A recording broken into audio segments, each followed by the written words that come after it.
I'm gonna give this my best shot. I'm gonna do a Gru impression. You ready? 3, 2, 1. We're going to steal the moon!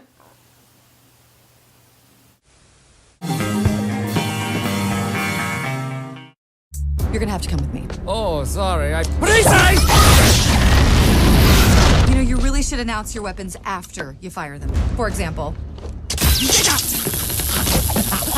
Lipstick taser! Hey everybody, welcome to MaffmanJones Movie Reviews. I'm John Maffio, and today's featured film is Despicable Me 2, the sequel to the 2010 hit. It stars Steve Carell, Miranda Cosgrove, and newcomer Kristen Wiig. Quick little thing, if the audio sounds funny, it's because I bought a new external microphone. Testing out right now. I'll work the kinks out after this review, but just seeing how it goes. The story centers around Gru and his newly adopted family. He's no longer a villain like he was in the past. He's actually a father of 3 daughters now. But he's pulled back into the game when a certain villain is threatening to destroy the world. And if it wasn't a surprise, Gru has no game. He doesn't have a wife or a girlfriend or any kind of relationship, so his daughters are now trying to get him into a relationship so they can have a mom. It wasn't exactly unexpected news when they announced the sequel to the original movie. What's unexpected is the Minions movie coming out next year. But I was looking forward to this because I liked the first one enough. It wasn't an animated movie concerned with actual range and emotion, but it was entertaining. And I have to say, this one's just about the same. It's entertaining, it's a lot of fun, it's actually really funny, but there's a lack of emotion, there's no real range there. There aren't philosophical layers or any plot components that you'll pick up on after a second viewing. It's just a fun time, and that's basically what it's trying to be. The screenplay and the story is simple, but it's well executed because going from point A to point B in each part of the story works well. It didn't feel forced. In my opinion, they never oversaturate a scene. When they have to move on to another scene, they'll do it. Just like with the first movie, the animation is beautiful. It's very fluent. It's vibrant. It's full of life.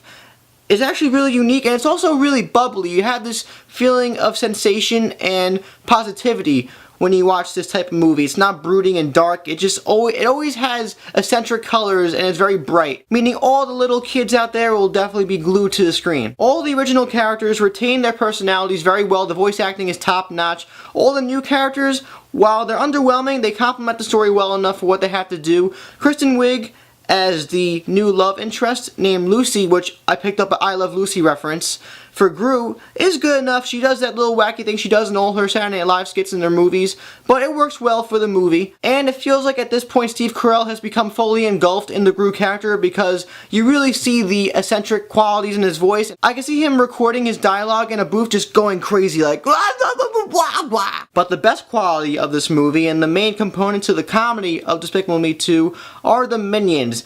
They were just a complement to the story in the original movie, but now they've become scene stealers because every time they're on screen, they just really get the best of the audiences, and me and my friends were cracking up every time they were on screen.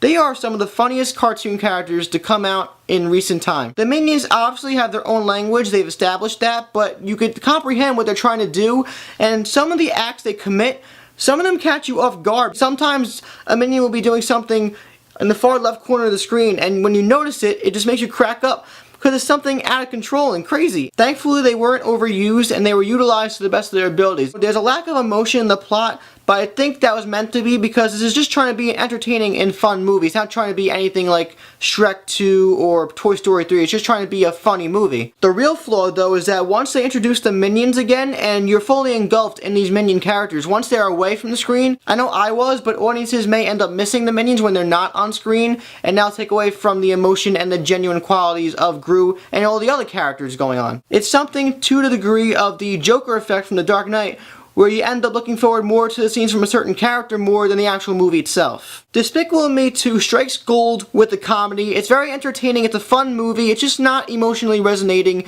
and it won't leave you thinking when you get home. It's just a great time for adults and kids. There's a lot of good adult jokes in there. Kids will love it because of the vibrant animation and the bright colors, and the Minions, because the Minions are the best part of the movie. They're always doing something hilarious for adults and kids. I'm just hoping that in the inevitable third movie that they pull and tug on your heartstrings, because I really want to see some emotion drawn out of these movies, because I'm so invested in these characters already. I just want to see them just go, alright guys, time to make you cry. It's a darn good Applebee's meal, a 3.5 out of 5 stars. You're just despicable. So if you plan to see Despicable Me 2 with or without children, if you're just a grown child like myself, let me know what you think about these movies in the comments down below. What do you like best? The Minions, Gru, the Orphans, or Agnes? It's so fluffy! If you enjoyed my review, please subscribe to MaffmanJones and like this video. Also check out Facebook, Twitter, and We Live Film in the info box. I'm John Maffio, aka MaffmanJones, and I'm very concerned for the Minions movie next year because they might just oversaturate these Minion characters and ruin them.